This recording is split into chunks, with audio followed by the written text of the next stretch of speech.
Yes. So last class में कल हमने एंथैल्पी डिस्कस किया था। आज सुबह सुबह पहली बार इतनी सुबह पढ़ रहे हैं हम 11th में। ओके ठीक है। सो स्टार्ट करते हैं। Good morning. चलो स्टार्ट करते हैं। एंथैल्पी हमने डिस्कस किया था कल। कल हमने एंथैल्पी डिस्कस किया था तो बेसिक हमने समझ लिया था और ये बुक का भी हमने डिस्कस कर लिया था कि है क्या एक्चुअली, कि अगर कोई सिस्टम है और उसमें कांस्टेंट वॉल्यूम में, मतलब से QV कांस्टेंट वॉल्यूम में हीट इंटरेक्शंस हो रहे हैं, ओके, कांस्टेंट वॉल्यूम में, so change in the internal energy को तो हम क्या लिखते हैं, work done plus change in the heat interactions, मतलब delta you is equal to Q plus डब्ल्यू। लेकिन अगर वो कांस्टेंट वॉल्यूम पे है तो वर्क डन क्या हो जाएगा, जीरो, क्योंकि वर्क डन है पी डेल्टा वी और डेल्टा वी जीरो है तो वर्क डन जीरो हो जाएगा। देयरफॉर इंटरनल एनर्जी का चेंज सिर्फ और सिर्फ किसके ऊपर डिपेंड है, कांस्टेंट वॉल्यूम पे जो हीट इंटरेक्शन हो रहे हैं उसके ऊपर डिपेंडेंट है। नाउ अब हम बोल रहे हैं कि यहाँ पर जो भी चीज हम गर्म कर रहे थे या ठंडी कर रहे थे, whatever heat interaction heat दे रहे होंगे या हीट ले रहे होंगे सिस्टम में, ये कांस्टेंट वॉल्यूम से हो रहा था। जैसे ही मैंने ये कांस्टेंट वॉल्यूम हटा दिया, जैसे ही मैंने सपोज ऊपर का कैप ये खोल दिया, ओके, तो कांस्टेंट वॉल्यूम हटा दिया, ऐसे ये कांस्टेंट वॉल्यूम हटा दिया, और अब यहाँ पर जो भी चीज है वो वापस जैसे प्रोसेस हो रहा था वैसे ही प्रोसेस हो रहा है, जैसे हीट दे रहे थे वैसे ही हीट दे रहे हैं, या फिर जैसे हीट ले रहे थे वैसे ही हीट ले रहे हैं। लेकिन चेंज क्या हो गया, कांस्टेंट वॉल्यूम अब नहीं है, लेकिन अब क्या हो गया, कांस्टेंट प्रेशर हो गया, एटमॉस्फेरिक प्रेशर लग गया। तो जितनी हीट तुम दे रहे थे उसकी वजह से जो change in the internal energy होने वाला था वो तो होगा ही, क्योंकि अभी भी तुम हीट तो दे ही रहे हो। लेकिन पहले क्या था कि वो जो जितना भी चेंज था, जितनी भी तुमने हीट दी, सारी की सारी यहाँ पर स्टोर्ड हो गई as a change in the internal energy, internal energy increase हो गई अंदर। लेकिन जैसे ही हमने ये कैप हटा दिया ऊपर से, उसको कांस्टेंट वॉल्यूम ना बोल के कांस्टेंट प्रेशर कर दिया, सो होगा क्या, ये प्रेशर है और यहाँ पे वॉल्यूम चेंज होगा तो नया वर्क डन आ गया। पहले वर्क डन जीरो था क्योंकि कांस्टेंट वॉल्यूम था, अब थोड़ी जीरो है, ओके। तो ये जो नया वर्क डन इंक्लूड हो गया है, जिसकी वजह से ये जो अंदर का सिस्टम है हमारा, उसकी एनर्जी इंक्रीज हो गई। तो उसकी एनर्जी इंक्रीज हो गई, उसको हम नई प्रॉपर्टी बोलते हैं, दैट इज द एंथैल्पी। पहले से जो इंटरनल एनर्जी थी वो तो है ही यू, लेकिन उसमें एडिशन हुआ है वर्क डन का। क्यों एडिशन हुआ, क्योंकि हमने हीट इंटरेक्शंस किए कब, कांस्टेंट प्रेशर पर हीट इंटरेक्शंस किए, और कांस्टेंट प्रेशर पर हीट इंटरेक्शंस किए, so now we are getting delta H, जिसको हमने डिफाइंड किया था, H is equals to U, internal energy तो थी ही, plus PV। Okay, internal energy तो थी ही पहले, लेकिन जैसे ही कांस्टेंट प्रेशर कर दिया तो प्रेशर एंड वर्क डन, जो वो नया वर्क डन ऐड हो गया उसकी सिस्टम की एनर्जी में, और उसको एक नई प्रॉपर्टी के तौर पे हमने डिफाइन किया है, that is the state variable enthalpy H is equals to U plus P। और ये भी हमने पूरा देख लिया था कि भाई delta H is equal to QP होता है, और अगर इसी को हम change in the change form में लाए तो delta H is equals to delta U plus delta PV होगा, लेकिन प्रेशर तो कांस्टेंट है, सो P डेल्टा V। ये हमने कल देखा था। अब आगे बढ़े, ओके। सो अब देखो बुक में जो है वही एकदम सिंपल वे में हमें देखना है, क्या बोल रहे हैं, remember delta H is equals to QP, heat absorbed by the system at constant pressure. Yes, so delta H is negative for exothermic reactions which evolve the heat during the reaction. क्या बोल रहे हैं, delta H मतलब change in the enthalpy is negative for exothermic reaction. exothermic reaction मतलब क्या, जब heat बाहर निकल रही है एक्सोथर्मिक, उस केस में हीट क्या होगी, नेगेटिव। तो वो तो हमने वैसे क्यू के लिए भी वही लिया था ना, कि हीट अगर अंदर जा रही है तो पॉजिटिव, बाहर निकल रही है तो नेगेटिव, तो वैसा ही है यहाँ पर भी।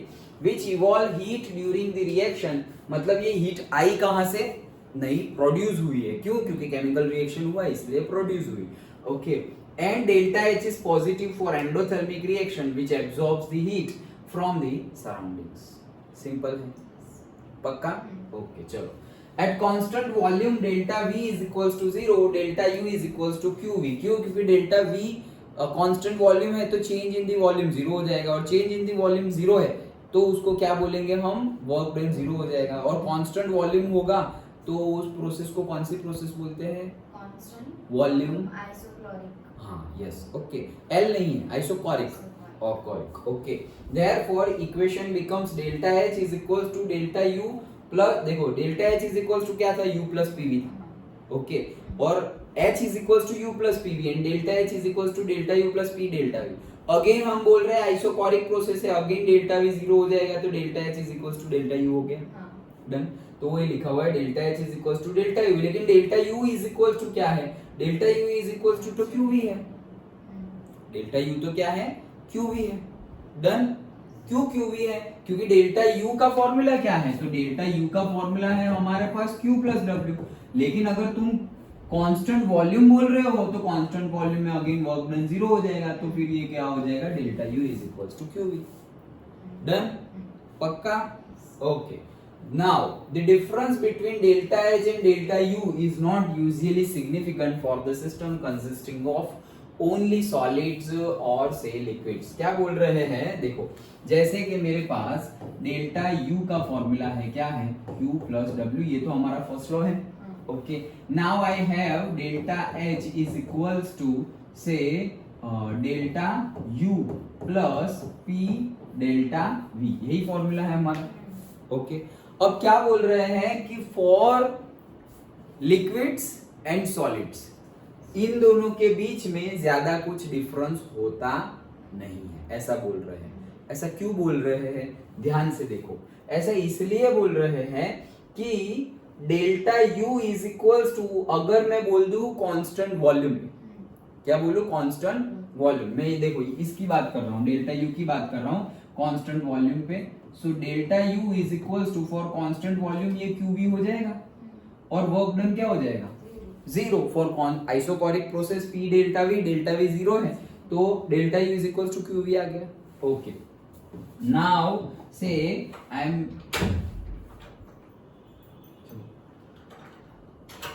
तो ये हमारा फर्स्ट लॉ, और ये हमने जो कल देखा था वो delta H is equals to delta U plus P delta V. So अगर हम कांस्टेंट वॉल्यूम प्रोसेस ले ले, कौन सी कांस्टेंट वॉल्यूम, मतलब से आइसोकोरिक प्रोसेस, सो आइसोकोरिक प्रोसेस ले ले, कांस्टेंट वॉल्यूम प्रोसेस ले ले हम, तो कांस्टेंट वॉल्यूम प्रोसेस में, आइसोकोरिक प्रोसेस में वर्क डन जीरो हो जाएगा, तो डेल्टा यू क्या हो गया, क्यू वी।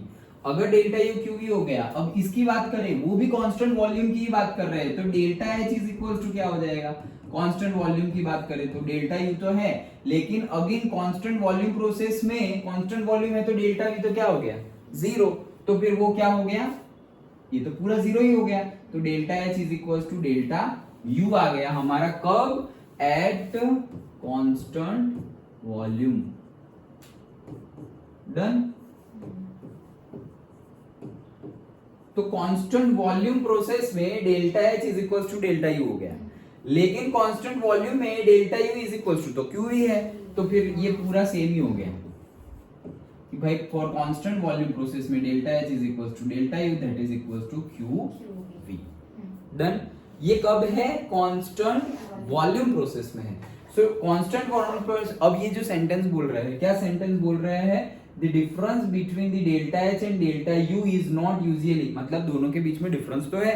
डेल्टा U क्या है हमारा, change in the internal energy, and delta H क्या है हमारा, change in the enthalpy, but दोनों सेम जैसा ही रहेगा कब, जब हम लिक्विड और सॉलिड लेंगे तब। क्यों ऐसा, क्योंकि जब लिक्विड और सॉलिड लेंगे तो तुम वर्क डन करो on the system, work done करो बाय द सिस्टम।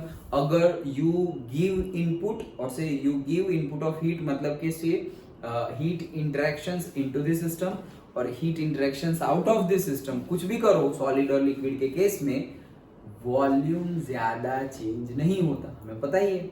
जैसे पानी है तो पानी के ऊपर तुम वर्क करो ओके, जैसे कि पानी को तुमने ऐसे घुमाया, मोटर, इलेक्ट्रिकल मोटर से पानी को नीचे से छत पे भेज दिया, तो क्या किया हमने, वाटर के ऊपर वर्क किया, वाटर के ऊपर वर्क किया ना, पानी को हमने ग्राउंड लेवल से टेरेस पे भेज दिया, टंकी में ऊपर पानी की टंकी में भेज दिया, तो हमने वाटर पे वर्क किया। वाटर पे वर्क किया, लेकिन वाटर तो नीचे जितना वॉल्यूम था ऊपर भी उतना ही वॉल्यूम रहेगा। वर्क की वजह से वाटर का वॉल्यूम थोड़ी चेंज हो जाएगा।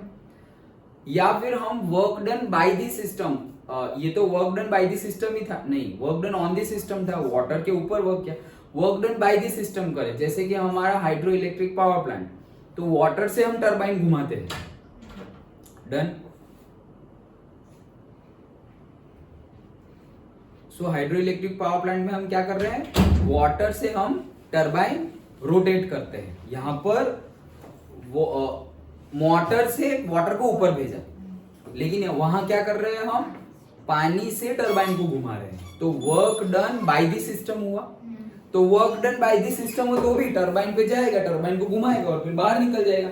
ऐसा थोड़ी है कि पहले डाला था 10 लीटर और बाद में निकला 9 लीटर, वो तो 10 डाला था तो 10 ही रहेगा, वॉल्यूम तो उसका उतना ही रहेगा। तो मतलब उसका वॉल्यूम चेंज हुआ नहीं जब work done on the system किया और work done by the system किया तब। अगर हीट इंटरेक्शंस करे तो भी नहीं होगा। 1 लीटर वाटर है, उसको मैं गर्म कर रहा हूँ तो वो गर्म होगा, लेकिन 1 लीटर का 1 लीटर ही रहेगा ना, बॉयल नहीं कर रहा हूँ, सिर्फ गर्म कर रहा हूँ। ओके, सो अगर 1 लीटर वाटर है और उसको मैं हीट दे रहा हूँ 30 डिग्री का, 40 होगा, 50 होगा, 60 होगा, लेकिन रहेगा तो 1 लीटर ही। या फिर मैं से यही 50 डिग्री सेल्सियस का 1 लीटर वाटर है तो उसको मैं ठंडा कर रहा हूँ, तो वो क्या होगा, ठंडा होगा 50 to 40, 40 to 30, 30 to 15, 10 ऐसे नीचे आएगा, लेकिन वॉल्यूम थोड़ी ज्यादा हो जाएगा या कम हो जाएगा, वॉल्यूम तो उतना ही रहेगा। मतलब लिक्विड हमने लिया अभी, वैसे ही सेम के सॉलिड पे है। ओके, कि सॉलिड है, कोई मेटल है, अभी मेटल को मैं यहाँ पे हीट दे रहा हूँ या मेटल से हीट ले रहा हूँ, उसको फ्रीज में रख दिया मेटल को। ओके, तो हीट अंदर भी दी, हीट बाहर भी ली, लेकिन फिर भी उसके वॉल्यूम में कोई चेंज आया नहीं। आयरन का रॉड हो, तुम फ्रिज के अंदर रख दो या तुम गर्म करो, उसका वॉल्यूम थोड़ी चेंज हो जाएगा। डन। ओके, तो कहने का मीनिंग क्या है, वॉल्यूम चेंज ज्यादातर केस में नहीं होगा।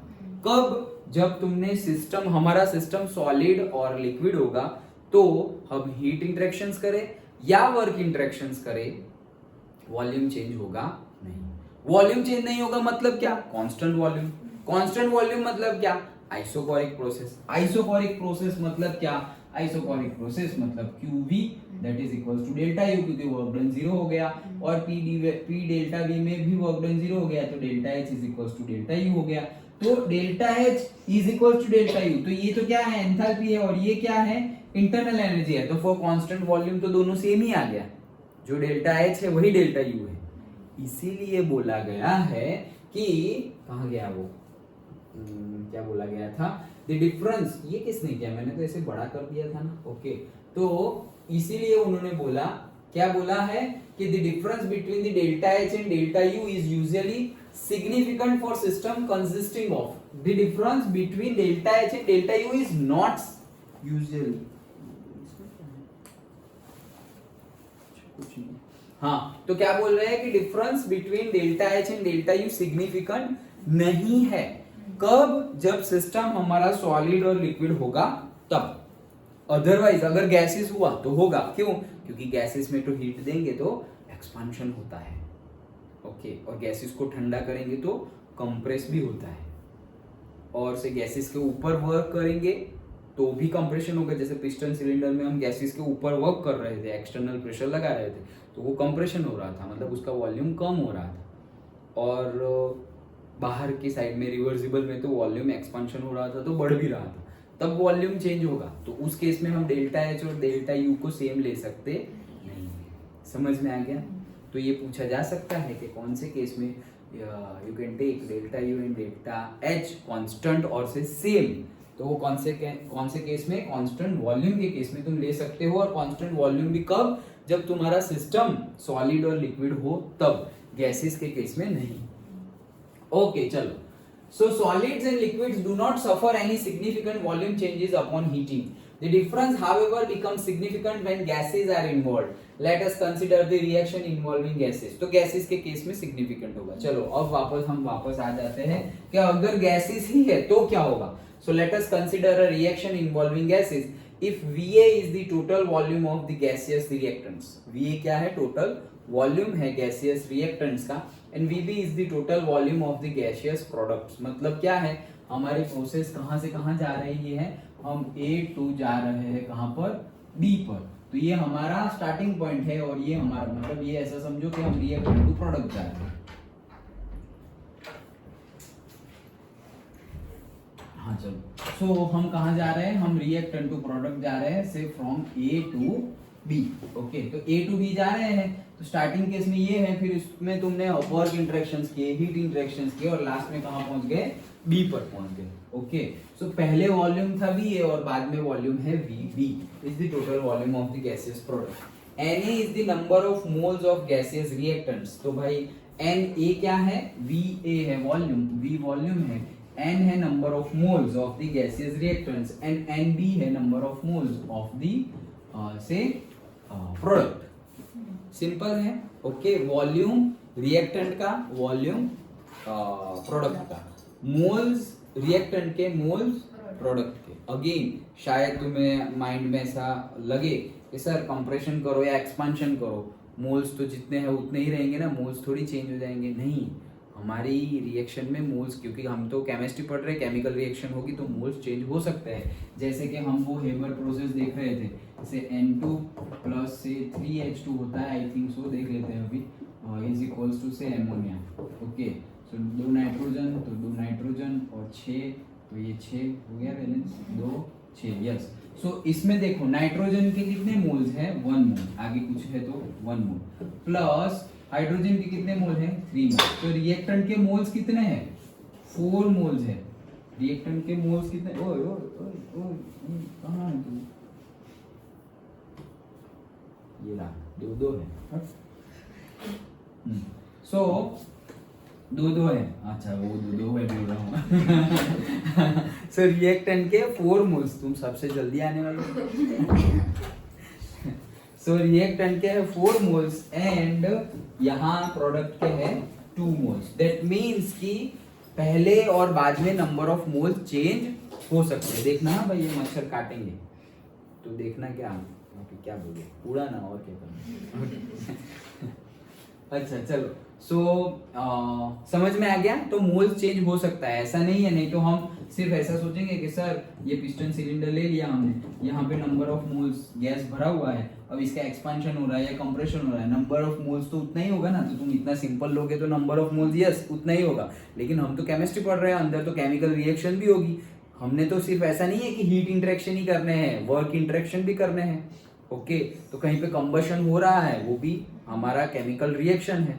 ओके, सो समझ में आ गया। सो वर्क मतलब कि नंबर ऑफ मोल्स चेंज हो सकते हैं पहले और बाद में, and even volume also changes, volume भी चेंज हो सकता है। एक्सपांशन होगा तो क्या होगा, वॉल्यूम चेंज हो गया। डन।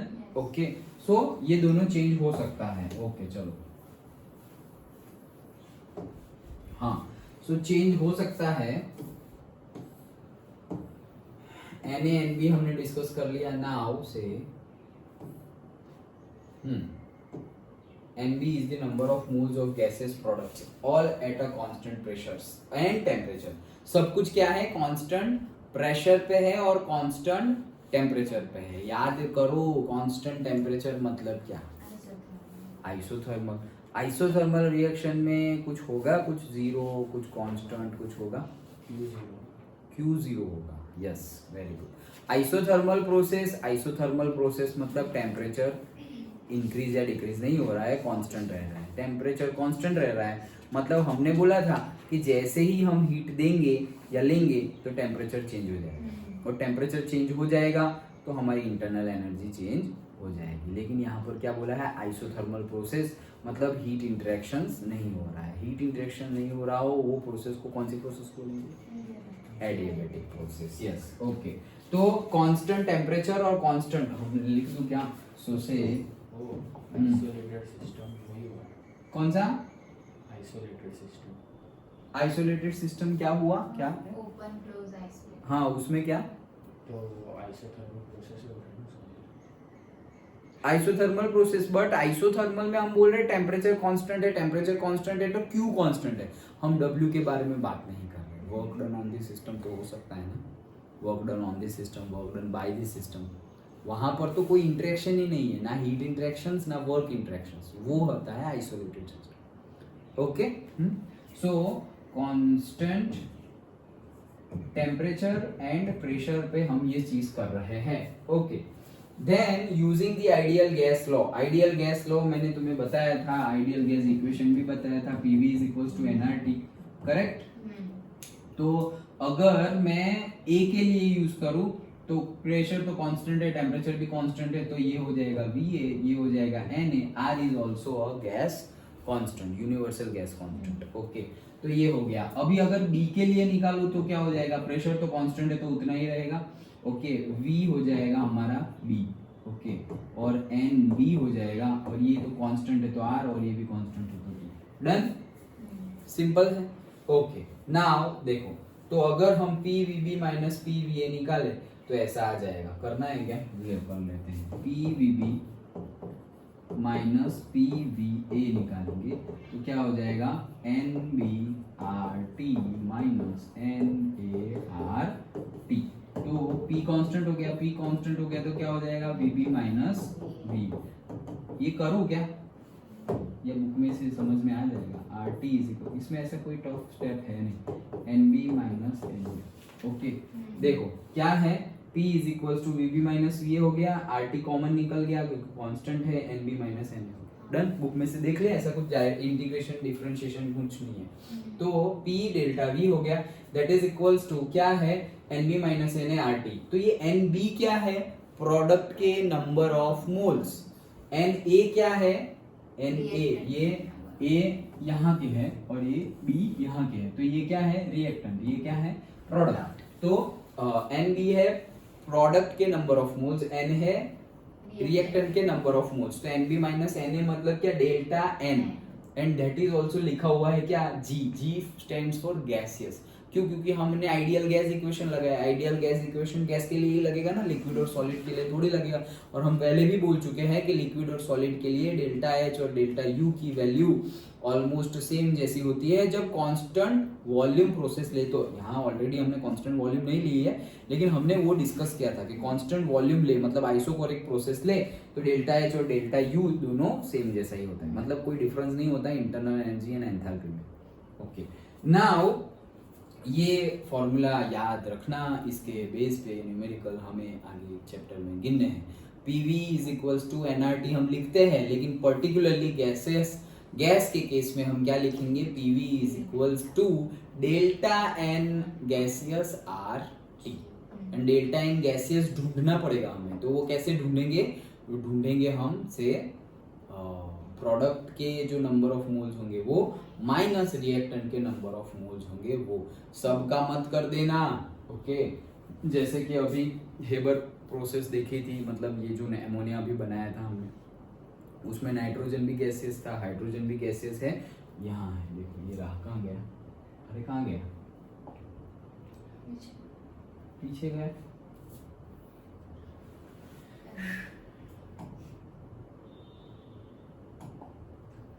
अरे रब कर दिया था क्या,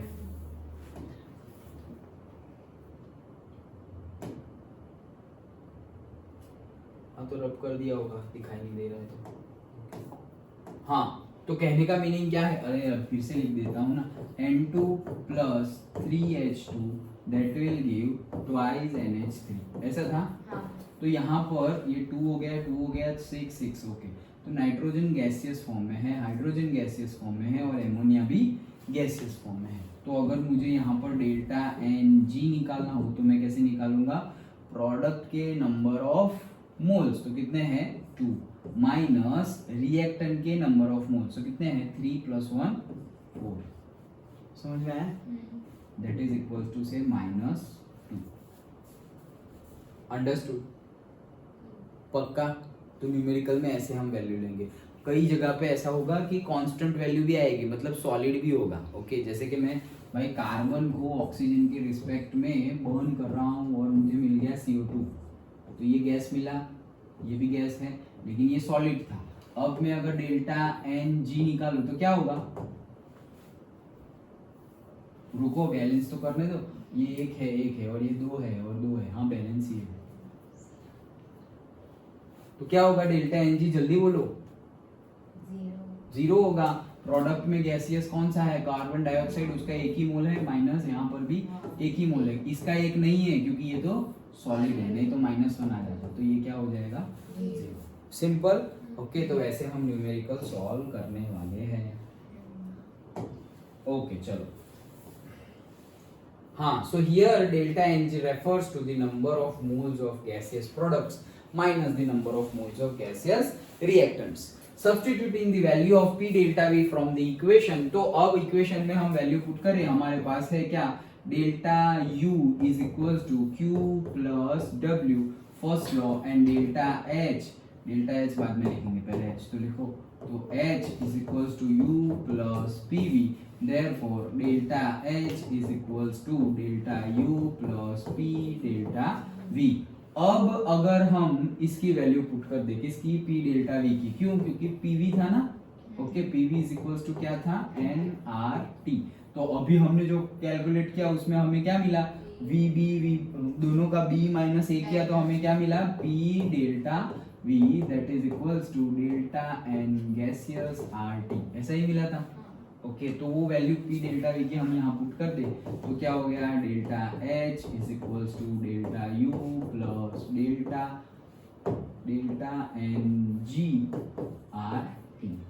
डन, तो वो वैल्यू हमने पुट कर दी। The equation is useful for calculating delta H from delta U and vice versa. मतलब अगर कोई प्रोसेस है जिसमें कांस्टेंट वॉल्यूम पे हीट इंटरेक्शंस हो रहे हैं, क्या कांस्टेंट, ध्यान से सुनो, अगर कोई प्रोसेस है जिसमें कांस्टेंट वॉल्यूम पे हीट इंटरेक्शन हो रहे और तुम्हें बोले कि भाई डेल्टा यू फाइंड करो, तो कैसे फाइंड करोगे तुम,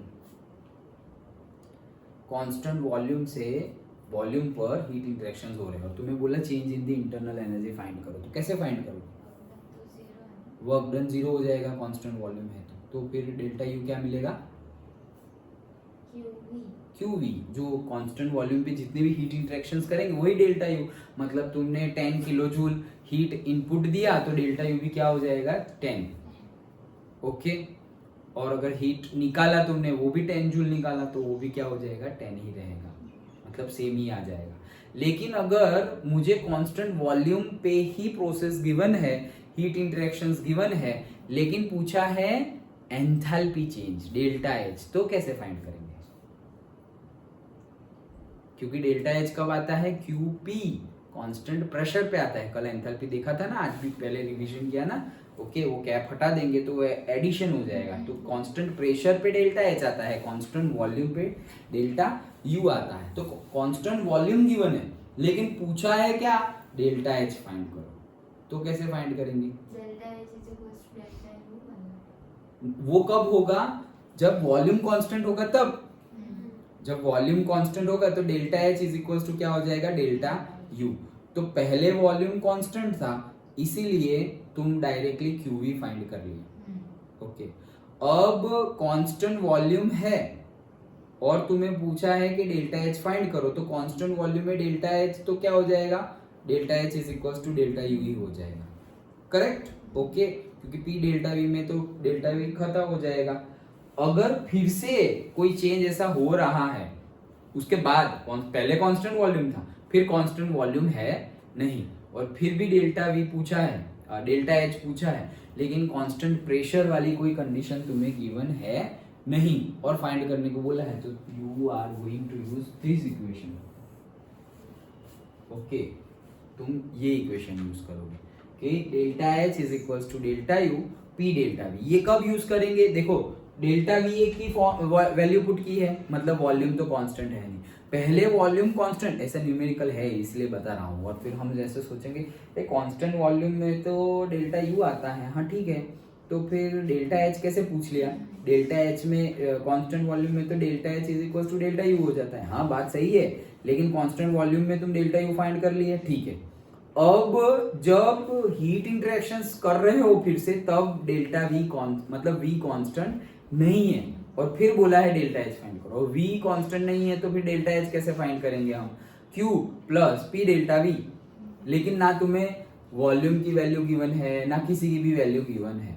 ओके, तो फॉर्मूला ये यूज करोगे delta N G R T, मतलब यहाँ पे कहाँ है, वॉल्यूम पुट करना आया ही नहीं ना, देखो वॉल्यूम गिवन ही नहीं होगा और तुम वॉल्यूम पे ध्यान देते रहोगे कि यार वॉल्यूम दिया हुआ नहीं है, हमने वॉल्यूम को एक्सचेंज कर लिया है delta N G R T से, वो गिवन होगा तुम्हें कि भाई मैं मीथेन का कंबशन कर रहा हूँ, तो से CH4 plus O2 that will give what ever, carbon dioxide बनेगा, कुछ भी बने वॉट एवर, ओके, कार्बन का कंबशन किया तो मीथेन बनेगा, वो जो भी होगा वो क्वेश्चन में तुम्हें गिवन होगा, तो तुम्हें डेल्टा एन जी इजिली मिल सकता है। टेम्परेचर तुम्हें गिवन होगा, आर याद रखना है, आर याद रखना है, गिवन होगा तो अच्छी बात है, नहीं गिवन होगा तो याद रखना है, आर का फॉर्मूला, आर की वैल्यू है से 8.314 जूल पर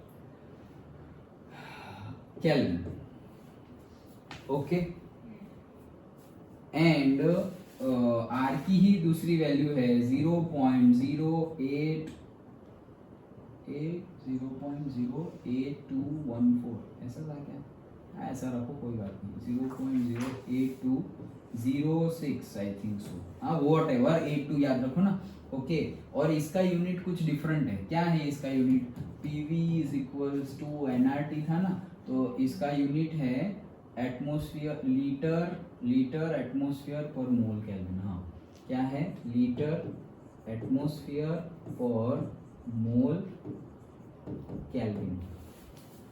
तो अगर ये यूनिट है तो ये वैल्यू यूज करनी है, ये यूनिट है तो ये वैल्यू यूज करनी है, अंडरस्टूड, ओके। जूल पर ये क्या, मोल केल्विन, मोल यहाँ पे भी मोल है, जूल पर मोल केल्विन, ओके डन। तो याद रखना कई जगह पे बुक में गलत वैल्यू प्रिंट करके न्यूमेरिकल गिना हुआ है, तो तुम्हारा भी आंसर गलत आ जाएगा, तो सही वैल्यू ये है, ओके डन। चलो तो समझ में आ गया पूरा एंथैल्पी, डन। तो आगे बढ़े हम, एंथैल्पी समझ में आ गया। देखो उससे पहले, एंथैल्पी के पहले हमने क्या किया, एंथैल्पी के पहले हमने वर्क, पहले तो क्या, एंथैल्पी के पहले हमने कौन सी प्रॉपर्टी देखी थी, इंटरनल एनर्जी। इंटरनल एनर्जी देखने के बाद हमने बोला इंटरनल एनर्जी जो 3 वेज में चेंज करेंगे, वो मैटर से, हीट से और वर्क से। मैटर का सिलेबस में है नहीं ज्यादा कुछ, और हीट और वर्क से, तो हीट और वर्क से किया, और फिर हमें एक फर्स्ट लॉ मिल गया, delta you is equal to Q plus W. फिर हमने डिफरेंट केस में डब्ल्यू फाइंड किए, डिफरेंट केस में डब्ल्यू मतलब से पहला तो से इरिवर्सिबल प्रोसेस के लिए W कितना होगा, तो W होगा minus of P external into delta V। फिर पूछा कि रिवर्सिबल प्रोसेस के लिए कितना होगा, तो हमने बोल दिया W is equals to minus of 2.303 nRT log VF by VI, okay.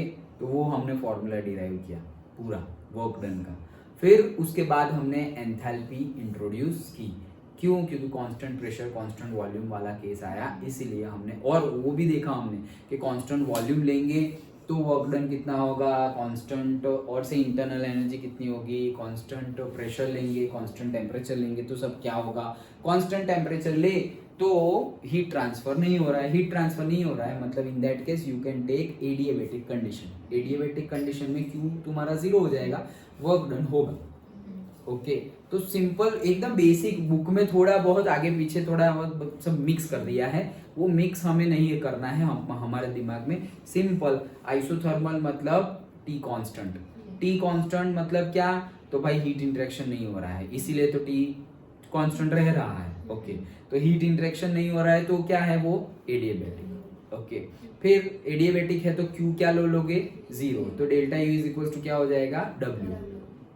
फिर से आइसोकोरिक, तो आइसोकोरिक मतलब क्या, कांस्टेंट वॉल्यूम। कांस्टेंट वॉल्यूम मतलब वर्क डन में तो चेंज इन दी वॉल्यूम होता है, तो वर्क डन तो 0 हो गया, ओके। तो delta you is equal to क्या आ गया, डायरेक्टली क्यू ही आ गया, और वो क्यू को हम QV बोल सकते हैं, heat interaction eight constant volume, okay. फिर आइसोबारिक होगा तो आइसोबारिक मतलब क्या, कांस्टेंट प्रेशर। ऐसा कोई केस है नहीं, लेकिन मैंने तुम्हें बता दिया, सिलेबस में नहीं है, ओके। वैसे तो केसेस तो है, तो कांस्टेंट प्रेशर मतलब आइसोबारिक। जैसे कि आइसोबारिक वाला केस एंथैल्पी में देखा ना हमने, वो तो है ना एंथैल्पी के केस में। कांस्टेंट वॉल्यूम वाले केस में देखो, अगर कांस्टेंट वॉल्यूम है और मैंने आइसोबारिक रखा वापस, तो चेंज क्या होगा? देखो एक ही तुम चेंज कर सकते हो, मतलब एक ही कांस्टेंट रख सकते हो, इसीलिए मैं क्वेश्चन पूछा लेकिन आंसर बता देता हूँ क्या, कि प्रेशर, वॉल्यूम, टेम्परेचर, तीन में से एक चीज तुम कांस्टेंट रखो तो दो चेंज होगी। जैसे कि आइसोकोरिक अभी लिया हमने, तो आइसोकोरिक लिया है, तो आइसोकोरिक लिया मतलब वॉल्यूम क्या है तुम्हारा? कांस्टेंट है, तो तुम्हारा चेंजेस क्या हो रहा होगा? प्रेशर एंड टेम्परेचर चेंज हो रहा होगा। समझ में आया? वैसे ही देखो ना, ये हमारा आइडियल गैस इक्वेशन है क्या, PV इज इक्वल्स टू से nRT। अब ये n को हटाओ तो PV is proportional to RT है, तो डायरेक्टली T ले लो ना, कांस्टेंट ही है ना वो। तो देखो अब ये कैसे प्रोपोर्शनल है, P is directly proportional to T, V is directly proportional to T, and P is inversely proportional to V, and V is inversely proportional to P। Done. तो वैसे चेंज होगा। अगर मैंने कांस्टेंट टेम्परेचर ले लिया, temperature constant, तो फिर तुम अगर वॉल्यूम बढ़ाओगे तो प्रेशर कम हो जाएगा। ओके, और अगर प्रेशर कम करोगे तो वॉल्यूम बढ़ जाएगा। अगर तुमने ये कंडीशन ले रहे हो, तो सपोज P और V है तो टेम्परेचर कांस्टेंट, तो टेम्परेचर कांस्टेंट नहीं है।